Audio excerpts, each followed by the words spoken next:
Hi nga pala mga kumani ko. Welcome back for the another vlogs.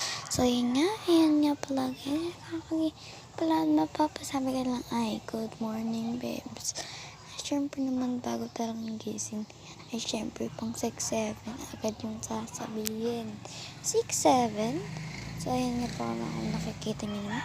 Ay so for babes si Kuya. Ayan nga pala guys, sinusutay ko lang yung hair ko. Pero bago ko nga sutlayan is, kukuha lang muna ako tayo pamot. Kasi syempre kailangan tayo mabago din tayo, diba? Eh syempre kanina talaga pa ako gising yan. Kasi mag-voice over pa ako. Eh syempre naman guys, pinapost ko to para lang sa inyo. So ayan nga pala guys, habang sinusutay ko na yung buko, sobrang tigas. Di halata. Uy. Siyempre nga, tinatampan na ako dyan mag-voice over. Kaya papasabi ko talaga ay tamad kape.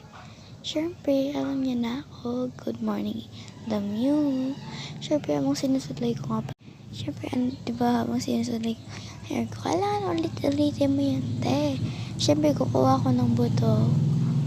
Siyempre, kailangan mo yan, babes. Tapos, kinukuha. Ayan nga, guys.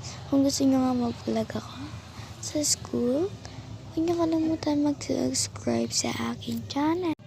Ayan nga, binubuto ko na nga yung hair ko. Medyo kita pa nga yung kilikili power ko dyan eh. Kagabi nga, sobrang init, kaya hindi ako makatulog. Ay nako, babes, tama ka na.